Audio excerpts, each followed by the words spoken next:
So, guys, kembali lagi bersama saya Debs dan teman saya. Harus di sini. Kali ini kita akan mereview sebuah film yang cukup mantap-mantap sekali ya. Wah. Dan film ini mungkin kalian sukai karena film yang berbau pemersatu. Bangset. Ya, mungkin segitu lah. Masa. Ya. Tanpa banyak spoiler di awal, dengan judul kita taruh di akhir film ya agar lebih menarik. Oke. Langsung saja kita menuju alur filmnya. Film dibuka dengan sebuah adegan bola tenis yang membentur net. Dan buat para pemain tenis, momen seperti itu tuh ibarat detik paling absurd dalam pertandingan. Karena di titik itu latihan bertahun-tahun, teknik hebat, sampai pengalaman segudang pun kadang gak ada artinya sama sekali. Semuanya cuma ditentukan oleh satu hal yang gak bisa dikontrol manusia, yaitu keberuntungan. Bola itu bisa saja jatuh ke sisi kita, atau malah ke sisi lawan, dan keberuntungan itulah yang nantinya jadi senjata utama. Karakter utama dalam film ini adalah Chris, seorang mantan pemain tenis profesional yang dulunya pernah mencoba membangun karir di dunia olahraga. Namun seiring waktu, ia sadar kalau kemampuannya mungkin belum cukup untuk bersaing di level paling tinggi. Karena itulah Chris memutuskan meninggalkan dunia kompetitif dan memulai hidup baru di London sebagai pelatih tenis di sebuah klub eksekutif yang dipenuhi orang-orang kelas atas. Jadi di sini Chris digambarkan sebagai pria dengan kehidupan yang terbilang biasa saja. Hidup normal seperti kebanyakan orang pada umumnya. Artinya, untuk mendapatkan uang dan kehidupan yang lebih baik, ia harus bekerja jauh lebih keras. Sampai akhirnya lewat pekerjaan itulah, Chris bertemu dengan seorang pria yang bernama Tom. Karena sama-sama menyukai pertunjukan opera, keduanya pun cepat akrab. Bahkan Tom pun mengajak Chris untuk menonton opera bersama keluarganya. Sebuah keluarga elit yang hidup bergelimangan harta dan serba berkecukupan. Sejak saat itu Tom jadi sering mengundang Chris ke rumah keluarganya, entah untuk bermain tenis ataupun sekedar menghadiri acara keluarga mereka. Dari kedekatan itu, Chris perlahan mulai menjalin hubungan dengan adik Tom, seorang gadis manis bernama Chloe yang bisa kita panggil saja Yuli. Namun semuanya mulai berubah ketika di sebuah pesta keluarga. Chris tanpa sengaja bertemu dengan seorang wanita bernama Nola. Baru lewat tatapan pertama saja, Chris langsung seperti terpikat oleh pesona Nola yang begitu memikat dan sulit dijelaskan.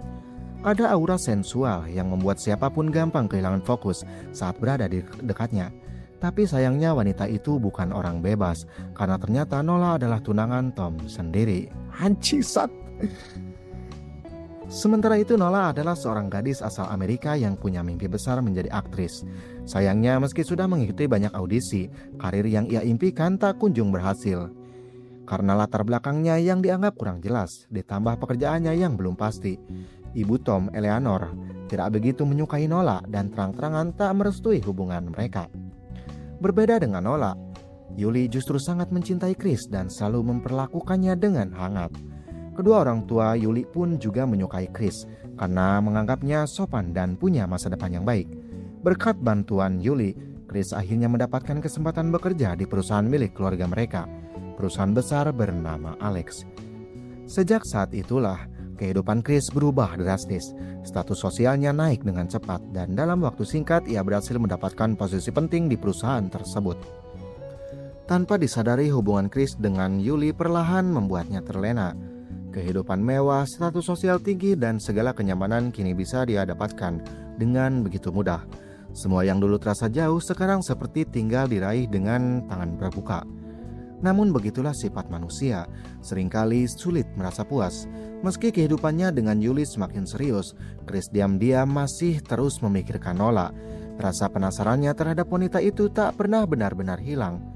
Bahkan saat Nola sedang terpuruk karena kegagalan karirnya, Chris selalu siap menjadi tempatnya untuk bersandar dan memberi dukungan emosional di saat ia merasa sendiri.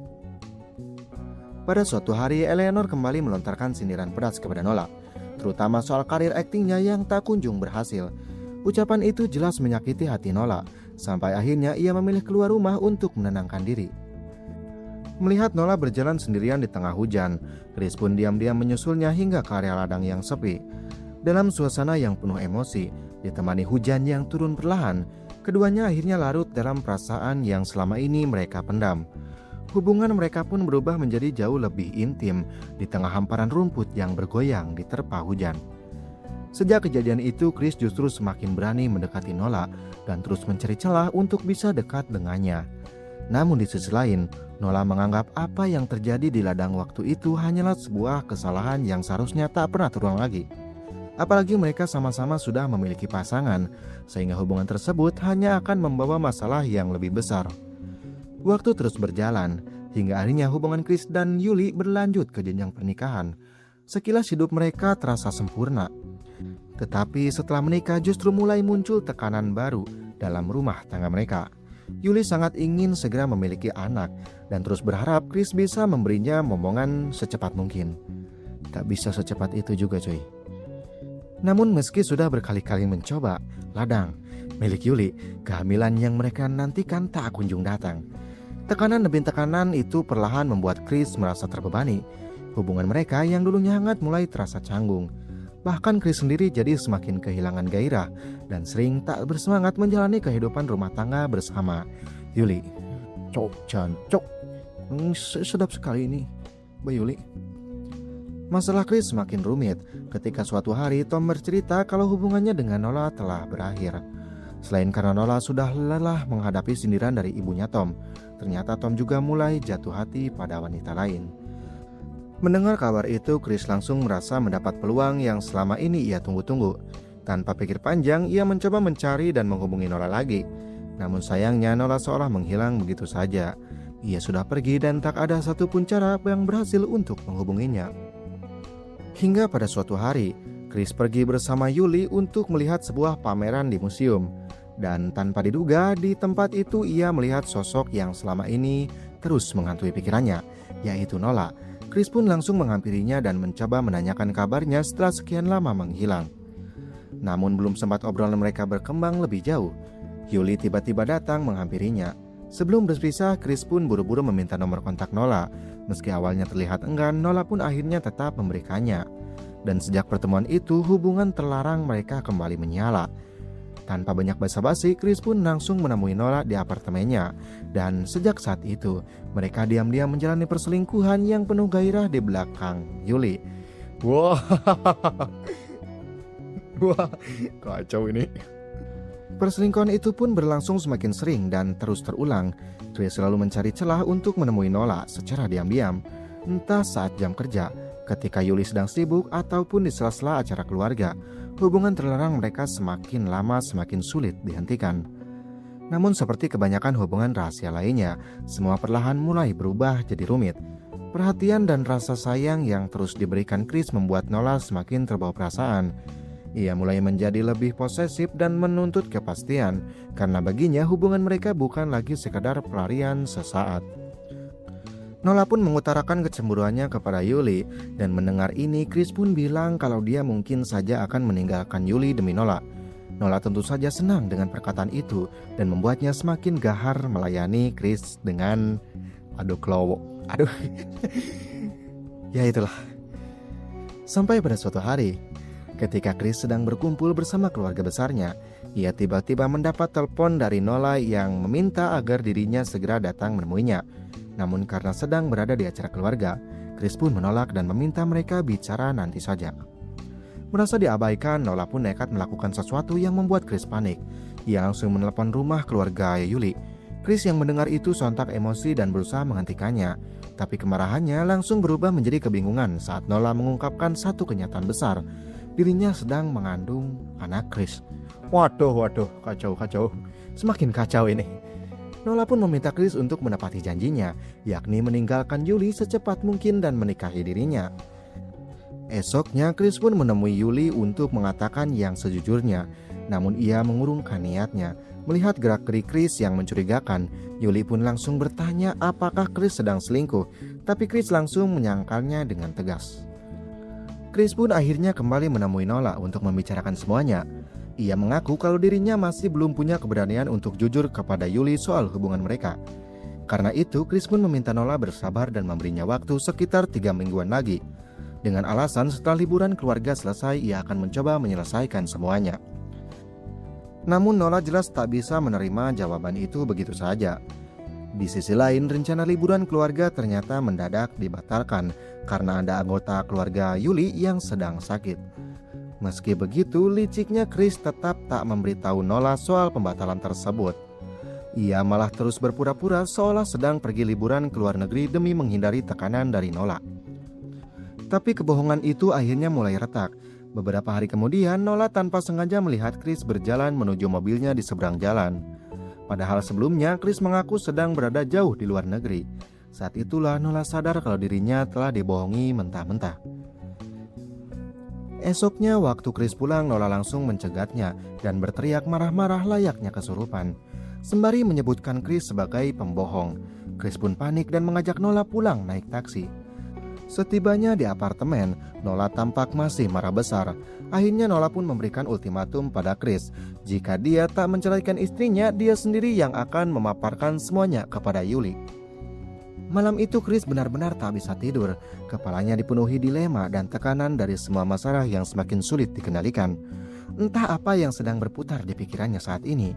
Chris diam-diam pergi ke rumah keluarga mertuanya dan mengambil sebuah shotgun beserta beberapa peluru yang kemudian ia sembunyikan di dalam tas tenis miliknya.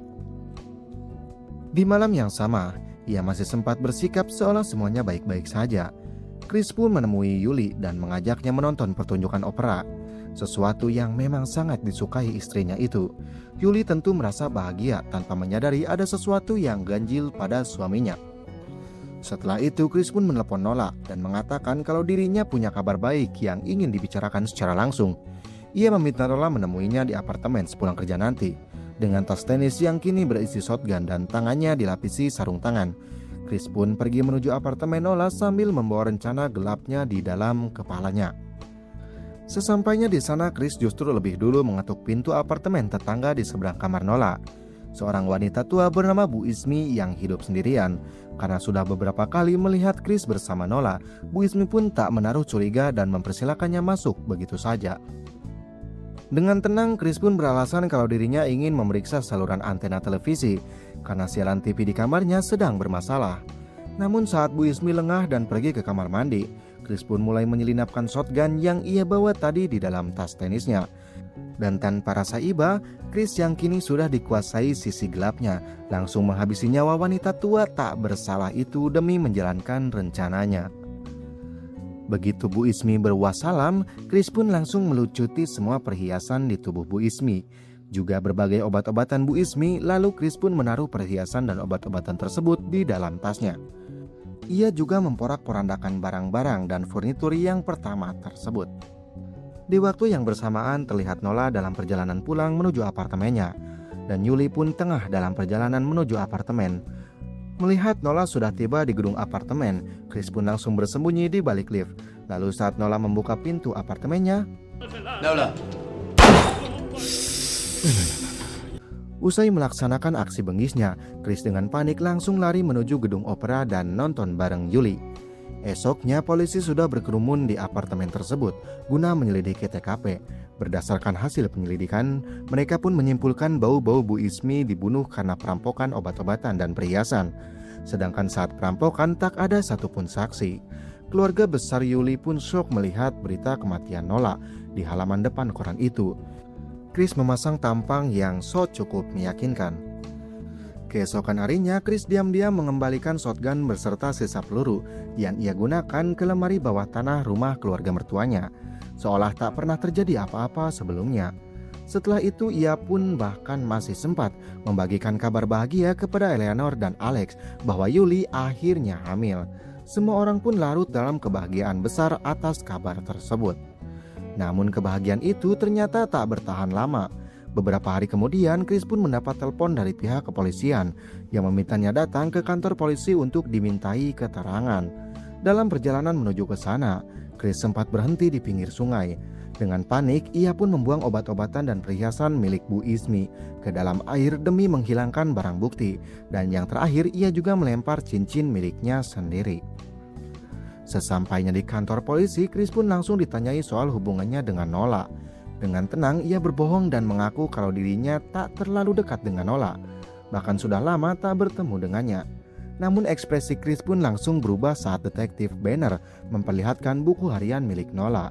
Rupanya selama ini Nola menuliskan semua hubungan rahasia mereka secara lengkap dan detail di dalam buku harian tersebut. karena merasa sudah tak punya jalan keluar lagi. Chris pun akhirnya mengakui bahwa dirinya memang memiliki hubungan gelap dengan Nola. Namun dengan wajah penuh kepanikan, ia pun memohon kepada para detektif agar perselingkuhannya itu tak sampai diketahui publik maupun keluarganya. Chris juga terus meyakinkan mereka kalau dirinya tak mungkin membunuh Nola. Setelah sesi interogasi selesai, Chris pun diizinkan pulang karena belum ada bukti yang kuat untuk benar-benar mengarah kepadanya. Detektif Daw pun menganggap Chris terlihat terlalu tenang dan polos untuk menjadi pelaku pembunuhan. Tapi berbeda dengan rekannya, Detektif Banner justru masih merasa ada sesuatu yang janggal pada diri Chris dan belum sepenuhnya percaya pada pengakuannya.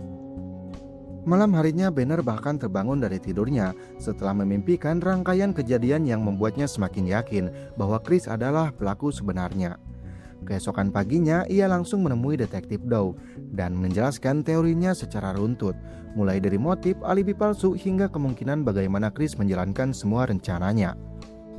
Yang sebenarnya teorinya itu benar semua, tapi Detektif Daw langsung bilang kalau kasusnya sudah ditutup karena rupanya kepolisian baru saja menemukan mayat seorang pecandu narkoboy di daerah itu dan di kantongnya ditemukan cincin milik Bu Ismi. Detektif Banner pun akhirnya ikhlas dan merelakan kasus tersebut ditutup. Dan film pun tamat. Film yang cukup penuh dengan plot twist dan saya juga agak kurang suka dengan siapa itu tadi namanya Chris. si Chris itu. Wah, sangat tidak ini sekali, dalam sangat tidak puguh gitu dalam mencintai wanita itu gitu. Jadi hari itu kan dia hayang gitu nih. Di kesana kesini, si itu mah. Tapi Chris menurut saya itu di endingnya cukup bagus karena dia memilih sesuai dengan keinginan dia. Dia memilih istrinya daripada selingkuhannya seperti itu. Tapi menurut saya ya, ini menurut saya membunuh gitu nih. si Chris sudah ngemplut malah membunuh itu masalahnya gitu. Untung kita si Chris tak. Oh gitu. Sugan ada gitu uang saku, ini mah tidak ada gitu, hanya janji manis seperti ada pokoknya gitu. Seperti kasus yang pernah saya dengar lah pokoknya begitulah. Mungkin ya Poin match ini apa ya nih poin match berarti ya? alah, poinnya jangan ngemplut lah. Jangan ngemplut sembarangan itu. Berarti poin match di sini judulnya berarti lebih ke poin akhir di kehidupan si Chris berarti. Iya, seperti itu. Ya mungkin kalian harus nonton filmnya langsung sih kalau pengen lebih banyak perempludannya gitu. Bukan maksudnya kalau pengen lebih seru gitu ya kan. Ya kalau lebih pengen seru kalian harus nonton filmnya secara langsung sepertinya. Sangat seru sekali sih untuk ditonton bersama. Jangan keluarga. Jangan keluarga. Bukan keluarga maksudnya. Bersama teman-teman kalian. Asal jangan teman-teman yang berbeda gender gitu nih. Nanti kalian sudah. Tidak bisa itu, tidak bisa. Sudah. Kacau. Ya mungkin segitu dulu untuk video kali ini. Jangan lupa ya untuk apa? Di subrek sedikit dan jangan lupa like juga ya untuk video kali ini jika menarik untuk kalian ya.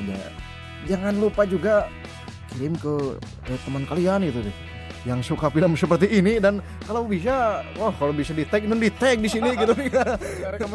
rekomendasi film gitu. Ya mungkin segitulah sekarang untuk video sekarang, dan ya mungkin kita juga akan upload terus ya kawan. Iya, harus ini.